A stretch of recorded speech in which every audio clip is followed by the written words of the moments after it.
ನಮಸ್ಕಾರ ಸ್ನೇಹಿತರೆ, Padmashri life style YouTube ಚಾನಲ್ಗೆ ಸ್ವಾಗತ. ಸ್ನೇಹಿತರೆ, ಇದೇ ಮಾರ್ಚ್ 25 ಸೋಮವಾರದಂದು ನಾವು ಹೋಲಿ ಹಬ್ಬವನ್ನು ಆಚರಿಸ್ತಾ ಇದ್ದೇವೆ. ಪ್ರತಿಯೊಂದು ಊರಿನಲ್ಲೂ ಅಂದರೆ ಪ್ರತಿಯೊಂದು ನಾಡಿನಲ್ಲೂ ಬೇರೆ ಬೇರೆ ತೆರನಾಗಿ ಹೋಳಿ ಹಬ್ಬವನ್ನು ಆಚರಿಸ್ತಾರೆ. ಹಿಂದೂ ಧರ್ಮದಲ್ಲಿ ಹೋಳಿ ಹಬ್ಬಕ್ಕೆ ವಿಶೇಷ ಒಂದು ಮಹತ್ವ ಇದೆ. ಧರ್ಮ ಗ್ರಂಥಗಳ ಪ್ರಕಾರ ಹೋಳಿ ದಿನದಂದು ಕೆಲವು ನಿಯಮಗಳನ್ನು ಪಾಲನೆ ಮಾಡಬೇಕಾಗುತ್ತೆ. ಈ ನಿಯಮಗಳನ್ನು ನಾವು ಮಾಡೋದ್ರಿಂದ ಲಕ್ಷ್ಮೀ ದೇವಿ ಯಾವಾಗಲೂ ಮನೆಯಲ್ಲಿ ನೆಲೆಸಿರ್ತಾಳೆ ಮತ್ತು ಆರ್ಥಿಕ ಸಂಕಷ್ಟಗಳು ಸಹ ಎಂದಿಗೂ ಬರೋದಿಲ್ಲ ಅಂತ ಹೇಳಲಾಗುತ್ತೆ.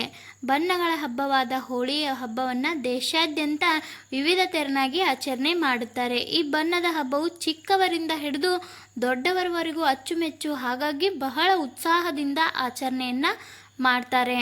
ಈ ವರ್ಷ ಹೋಳಿ ಹಬ್ಬವನ್ನು 25ನೇ ತಾರೀಕು ಸೋಮವಾರದಂದು ನಾವು ಆಚರಣೆ ಮಾಡ್ತಾ ಇದ್ದೇವೆ. ಈ ಹೋಳಿ ಹಬ್ಬದಂದು ನಾವು ಕೆಲವೊಂದಿಷ್ಟು ನಿಯಮಗಳನ್ನು ಪಾಲಿಸಿ ಕೆಲವೊಂದು ವಸ್ತುಗಳನ್ನು ಮನೆಗೆ ತರೋದ್ರಿಂದ ನಮಗೆ ಆರ್ಥಿಕವಾಗಿ ಅಭಿವೃದ್ಧಿ ಆಗುತ್ತೆ ಮತ್ತು ಜೀವನದಲ್ಲಿ ಸಂತೋಷ ಸಮೃದ್ಧಿ ಪ್ರಾಪ್ತಿಯಾಗುತ್ತೆ ಅನ್ನೋ ಒಂದು ನಂಬಿಕೆ ಸಹ ಇದೆ. ಹಾಗಾದರೆ ಆ ಯಾವ ವಸ್ತುಗಳನ್ನು ನಾವು ಮನೆಗೆ ತರಬೇಕು ಅಂತ ಈ ವಿಡಿಯೋದಲ್ಲಿ ತಿಳಿದುಕೊಳ್ಳೋಣ.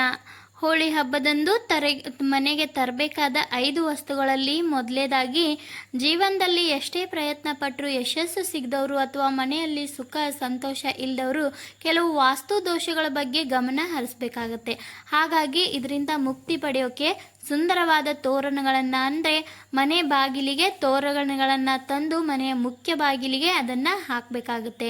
ಇದು ಮನೆಯ ವಾಸ್ತು ದೋಷವನ್ನು ಸಹ ನಿವಾರಿಸೋದಲ್ಲದೆ ತುಂಬ ಸುಂದರವಾಗಿ ಕಾಣುತ್ತೆ ಅಂತ ಹೇಳ್ಬೋದು. ಇನ್ನು 2ನೇದಾಗಿ, ಅಕ್ವೇರಿಯಮನ್ನು ಕುಬೇರನ ಸ್ಥಳ ಅಂತ ಪರಿಗಣಿಸ್ತಾರೆ.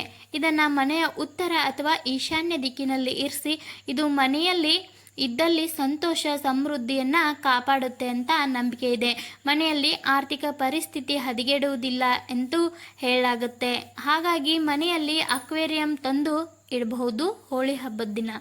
ಇನ್ನು 3ನೇದಾಗಿ, ಹೋಳಿ ಹಬ್ಬದ ದಿನ ನಮ್ಮ ಮನೆಗೆ ಬಿದಿರಿನ ಸಸ್ಯವನ್ನು ಅಂದರೆ ಅದು ಒಂದು ಮನಿ ಪ್ಲ್ಯಾಂಟ್ ಅಂತಲೇ ಹೇಳ್ಬೋದು, ಆ ಸಸ್ಯವನ್ನು ತಂದು ನಮ್ಮ ಮನೆಗೆ ಅದು ಅದೃಷ್ಟ ತರುತ್ತೆ ಅಂತ ಹೇಳ್ಬೋದು. ಇದು ಕುಟುಂಬ ಸದಸ್ಯರ ಆರೋಗ್ಯವನ್ನು ಕೂಡ ಸುಧಾರಿಸುತ್ತೆ ಅಂತ ಹೇಳ್ಬೋದು. ಹೀಗಾಗಿ ಮನೆಗೆ ಬಿದಿರಿನ ಸಸ್ಯವನ್ನು ತರೋದು ಸಹ ಸೂಕ್ತ. ಇನ್ನು 4ನೇದಾಗಿ, ಜನರಿಗೆ ಆಗಾಗ ಹಣದ ಕೊರತೆ ಕಾಡ್ತಾ ಇರುತ್ತೆ. ಪ್ರತಿಯೊಬ್ಬರಿಗೂ ಕೆಲವೊಂದು ರೀತಿಯಲ್ಲಿ ಹಣದ ಸಮಸ್ಯೆ ಇದ್ದೇ ಇರುತ್ತೆ. ಆದ್ದರಿಂದ ಹೋಳಿ ಹಬ್ಬದ ದಿನ ಬೆಳ್ಳಿಯ ನಾಣ್ಯವನ್ನು ಖರೀದಿಸಿ ಮನೆಗೆ ತನ್ನಿ ಅಂತ ಹೇಳ್ತಾರೆ. ಈ ರೀತಿ ಮಾಡೋದ್ರಿಂದ ಮನೆಯಲ್ಲಿನ ಆರ್ಥಿಕ ಸಮಸ್ಯೆಗಳಿಗೆ ಪರಿಹಾರ ಸಿಗುತ್ತೆ. ಈ ಬೆಳ್ಳಿ ನಾಣ್ಯವನ್ನು ಕೆಂಪು ಅಥವಾ ಹಳದಿ ಬಟ್ಟೆಯಲ್ಲಿ ಸುತ್ತಿ ಅದರ ಮೇಲೆ ಅರಿಶಿನವನ್ನು ಹಚ್ಚಿ ಒಳ್ಳೆಯ ಜಾಗದಲ್ಲಿ ಅಂದರೆ ನೀವು ದುಡ್ಡು ಇಡುವ ಸ್ಥಳದಲ್ಲಿ ಅಥವಾ ತಿಜೋರಿಯಲ್ಲಿ ಇಡಬಹುದು. ಈಗ ಮಾಡೋದ್ರಿಂದ ಕೂಡ ಉತ್ತಮ. ಹೋಳಿ ಹಬ್ಬದ ದಿನ ಲಕ್ಷ್ಮಿಯ ಒಂದು ಜನವಾದ ದಿನ ಅಂತಲೂ ಕೆಲವೊಂದು ಕಡೆ ಹೇಳ್ತಾರೆ. ಹೀಗಾಗಿ ಈ ಒಂದು ಕೆಲಸ ಮಾಡೋದು ಕೂಡ ತುಂಬಾ ಉತ್ತಮ. ಇನ್ನು 5ನೇದಾಗಿ, ಹಿಂದೂ ಧರ್ಮದಲ್ಲಿ ಆಮೆಯನ್ನು ಬಹಳ ಪವಿತ್ರ ಜೀವಿ ಅಂತ ಪರಿಗಣಿಸ್ತಾರೆ. ಅಂತಹ ಪರಿಸ್ಥಿತಿಯಲ್ಲಿ ಹೋಳಿ ಹಬ್ಬದ ದಿನ ಲೋಹದ ಒಂದು ಆಮೆಯನ್ನು ಖರೀದಿಸಿ ಮನೆಗೆ ತರುವುದು ಶುಭ ಅಂತ ಹೇಳಲಾಗುತ್ತೆ. ಮನೆಯ ಪೂಜಾ ಸ್ಥಳದಲ್ಲಿ ಇದನ್ನು ಇಡೋದು ತುಂಬಾ ಒಳ್ಳೆಯದು. ಈ ಪರಿಹಾರದಿಂದ ಲಕ್ಷ್ಮೀ ದೇವಿಯು ಸಂತೋಷ ಪಡ್ತಾಳೆ ಮತ್ತು ನಮ್ಮ ಮನೆಯಲ್ಲಿ ಶಾಶ್ವತವಾಗಿ ನೆಲೆಸ್ತಾಳೆ ಅಂತ ಕೂಡ ಹೇಳ್ಬೋದು.